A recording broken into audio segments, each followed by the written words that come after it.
이렇게 사연을 보내는 거니까 부디 마음 편하게 들어주세요. 제 직업은 변호사입니다. 다른 분들에게 변호사라는 직업은 하고 싶어도 할 수가 없는 직업이라고 생각하실 거예요. 하지만 제게는 변호사라는 직업은 조금 달랐습니다. 제게 변호사라는 직업은 해야만 하는 직업이었거든요. 왜냐면 저는 정말 못생겼기 때문입니다. 오죽하면 저희 어머니도 제 얼굴을 보면 한숨부터 쉬셨어요. 저희 부모님이 말씀하셨죠. 저는 꼭 사자 직업을 가져야 한다고. 의사, 검사, 판사, 변호사 그런 직업 아니면 절대 안 된다고요. 고슴도치도 제 자식은 귀여워 죽는다는데 저희 부모님조차 제 외모에 고개를 절레절레 흔드셨습니다. 그래서 죽기 살기로 공부했고 좋은 대학교에 법학과에 입학했고 노량진에 위치한 고시촌에서 살다시피 했어요. 사법고시를 공부하는데 정말 사력을 다해 공부했습니다. 공부를 하는데 잠이 너무 왔었어요. 그런데 그럴 수밖에 없죠. 새벽에 일어나서 새벽까지 공부라니까요. 그럴 때면 저는 근처 카페에서 원두를 샀어요. 분쇄기에 갈아달라고 하면 갈아주더라고요. 그래서 조그만 티스푼으로 한 숟가락씩 털어 먹었습니다. 강의실에 제일 좋은 자리에 앉고 싶어서 새벽 5시부터 줄을 섰고 집에 돌아 씻고 누우면 새벽 1시였어요. 제 인생을 통틀어 되돌려봐도 그렇게 열심히 살았던 적은 없었어요. 죽었다 생각하고 공부만 했습니다. 당연히 사법고시는 우수한 성적으로 패스했습니다. 그렇게 당당하게 변호사가 되었어요. 그렇게 저는 당당하게 고소득 전문직을 가졌습니다. 앞서 말씀드렸다시피 저는 정말 못생겼습니다. 눈도 단추구멍처럼 작고 코도 휘어졌어요. 이빨이라도 고르면 모르겠는데 치열도 삐뚤빼뚤합니다. 그렇다고 키가 크냐? 그것도 아니에요. 제 키는 168cm 되거든요. 얼핏 보면 여자애들이랑 제 키가 조금 비슷할 정도니 말 다 한 셈이죠. 매일 책상에 앉아 공부만 하는 인생을 살아서 그런지 친구를 많이 알고 있지도 않고 어깨가 안으로 말렸고 목도 거북목이에요. 제가 거울을 보면서 스스로를 돌아봐도 진짜 답이 없다고 생각하기도 합니다. 저희 부모님께는 제가 하나뿐인 외동아들이었어요. 그래서 모든 재산을 물려줄 테니 결혼해서 자식만 낳아주기만을 바라셨어요. 그래서 어렸을 때부터 그렇게 주구장창 공부를 시켰던 거였죠. 전 외모가 매우 별로였기 때문에 그래서 능력만 키웠습니다. 저는 결혼이 너무 하고 싶었거든요. 게다가 저희 집 무척이나 잘 살아요. 저희 아버지랑 어머니 앞으로 건물이 몇 개 있어서 그런지 저희 가족이 살았던 아파트도 강남 한복판에 위치하고 있어요. 두 분 다 일을 하시고 있으시지만 건물세로 받는 불로소득이 솔직히 억소리가 납니다. 고소득 전문직에다가 좋은 성적으로 졸업한 인지였기 때문인지 제 연봉도 자세하게 말씀드렸긴 어렵지만 억소리가 날 정도입니다. 하지만 결혼정보회사에 등록을 해도 애프터 신청은 오래가지 않았어요. 제가 매력이 없는 것도 맞다고 생각을 하긴 했어요.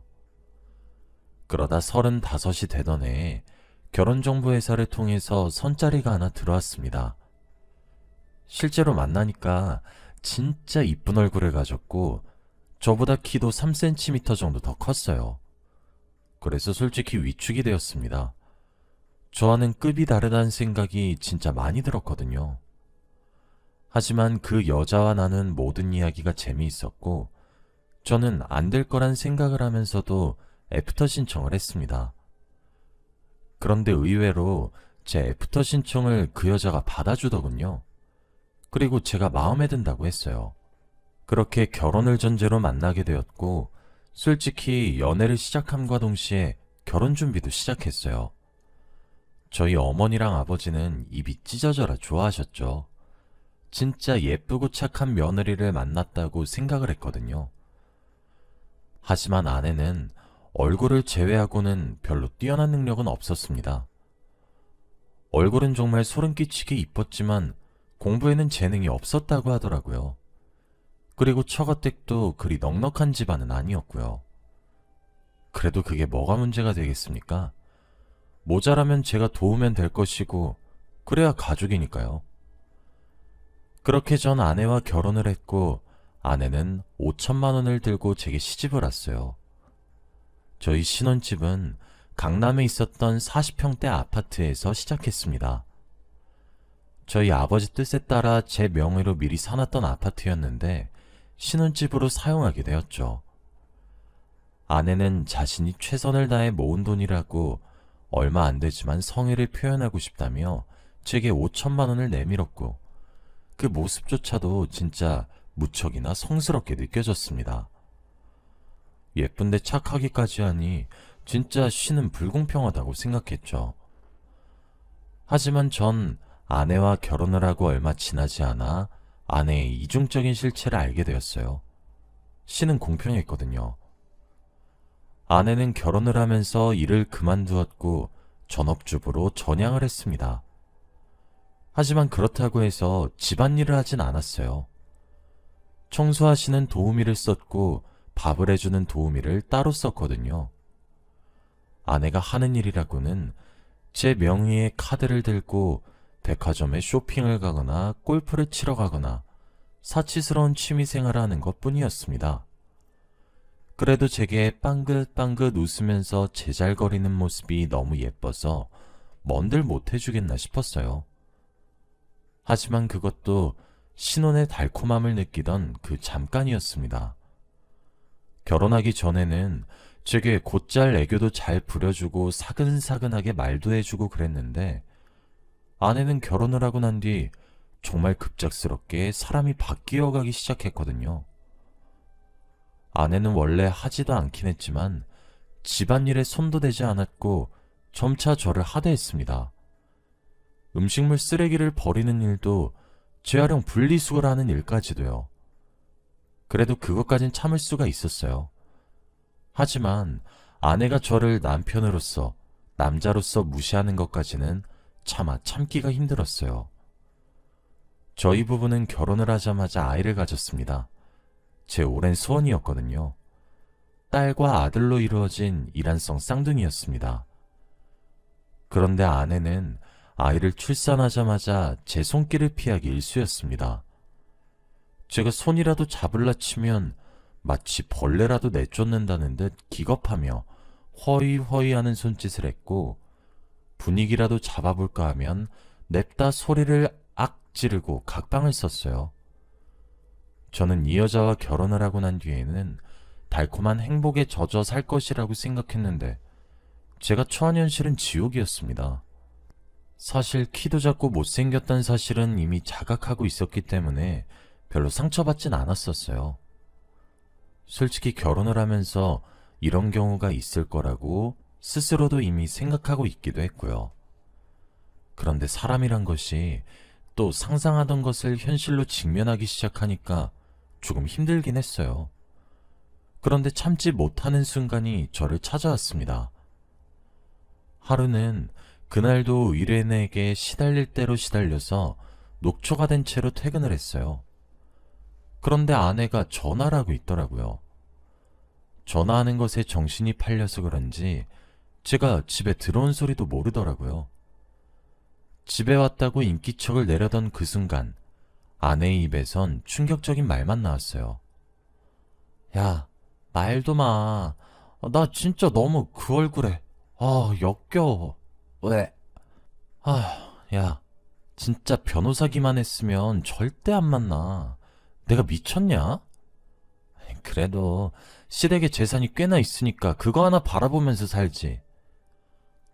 안 그래도 시부모 둘 다 죽고 그럼 그냥 이혼 도장 찍자고 하려고. 야, 넌 내 꼴 나지 마. 아휴, 나도 우리 친정이 좀만 먹고 살만 했어도 이딴 바보 온달이랑 결혼 따위 안 했어. 내 팔자야. 등등의 말을 랩이라도 하듯이 줄줄줄 쏟아내고 있었거든요. 저는 너무 충격받았습니다. 저도 알고는 있었어요. 제가 가진 직업과 명예, 그리고 저희 부모님이 가진 재력까지 매력 포인트인 만큼 그것만 바라보고 절 만나는 여자도 있을 거라고 말이에요. 그리고 제 아내도 그걸 고려하지 않았을 거라고 상상하지도 않았어요. 제가 그래도 명색이 변호사인데 그 정도로 순진하진 않았거든요.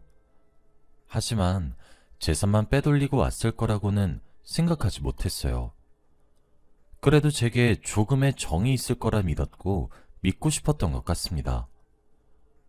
여러분들은 그런 상황에서 어떻게 행동을 했을 것 같으신가요? 당장 아내가 전화하고 있는 방에 방문을 열고 고래고래 소리를 칠 것 같나요? 아니면 그것도 입이라고 나불거리고 있는 주댕아리를 한 대 칠 것 같나요? 그것도 아니라면 아내에게 실망했다고 화를 벌컥 낼 것 같나요?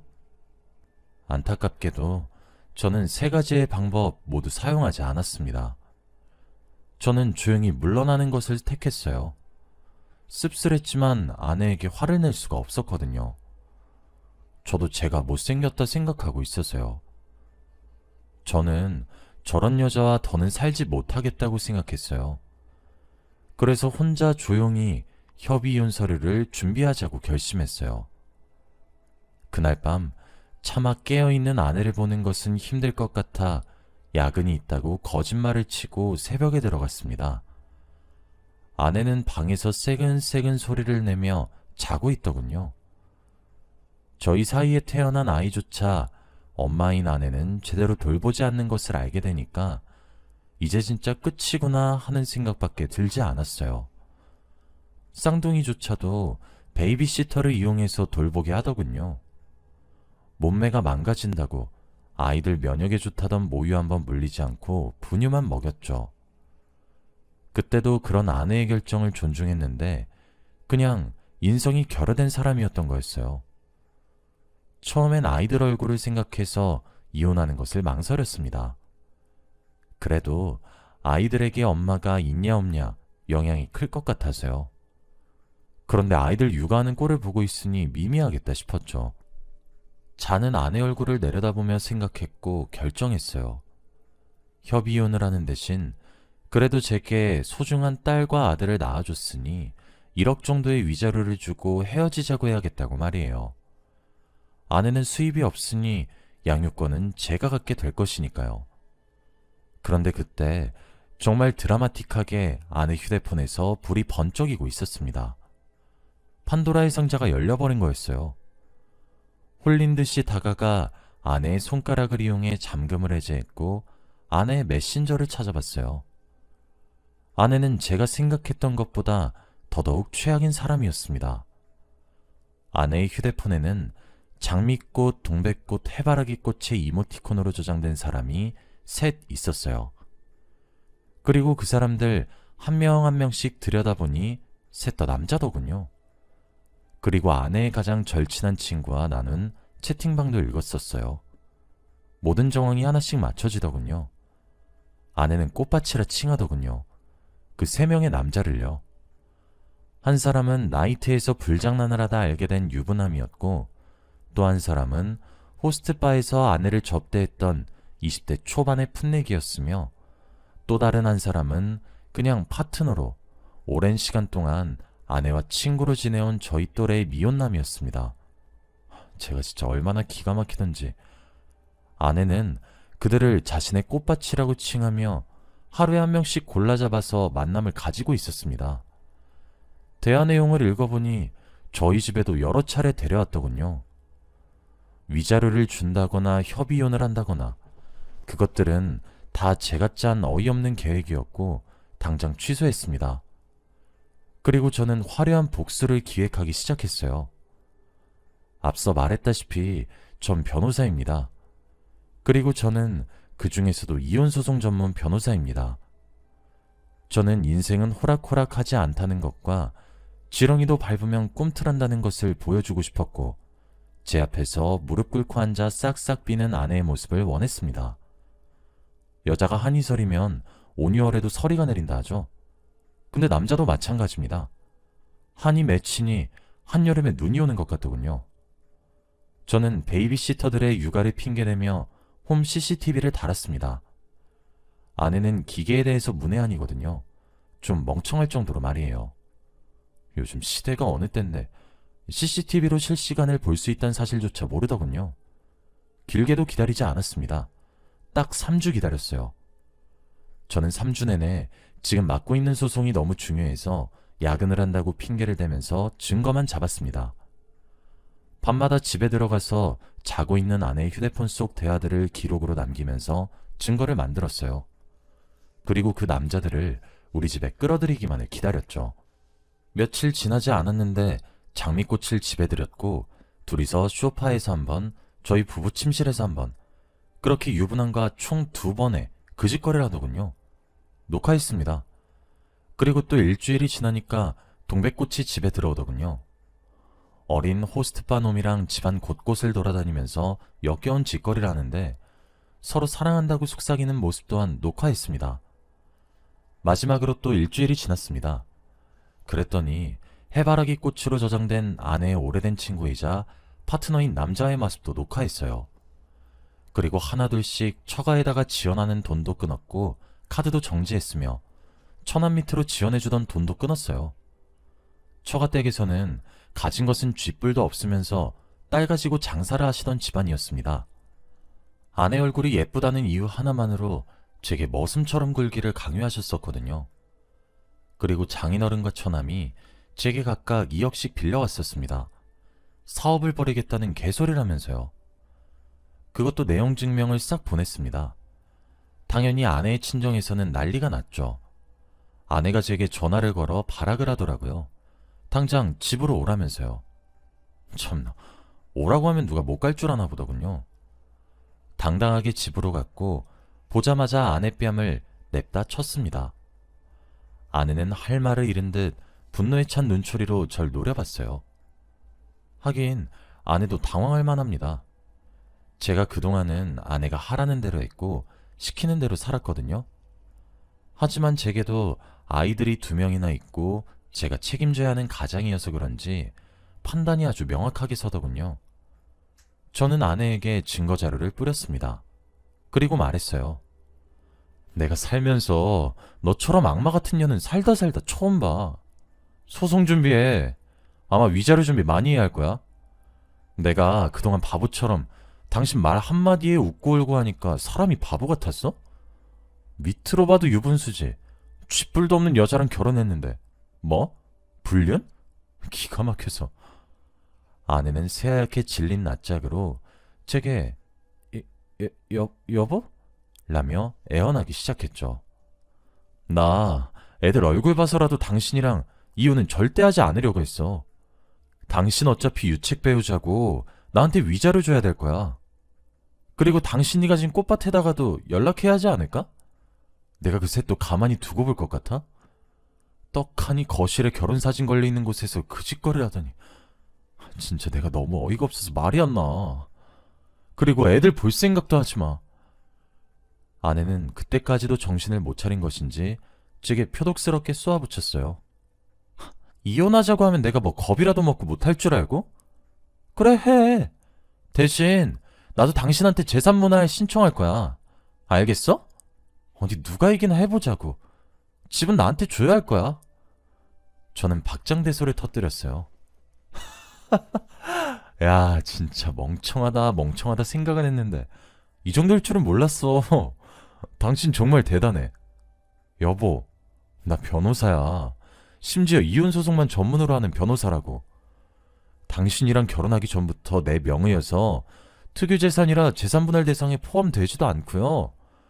그리고 나는 당신이 결혼 이후 내가 개고생해가면서 번 돈으로 백화점 쇼핑하고 골프나 치고 그딴 말 같지도 않은 짓거리에 쏟아부은 사치스러운 금액 증명할 거야. 그럼 어떻게 되는 줄 알아? 한마디로 당신은 빈털터리로 쫓겨난다는 거야. 그리고 나한테 줄 위자료를 구해야 되겠지? 하지만 친정에다가 손을 벌릴 수도 없을 거야.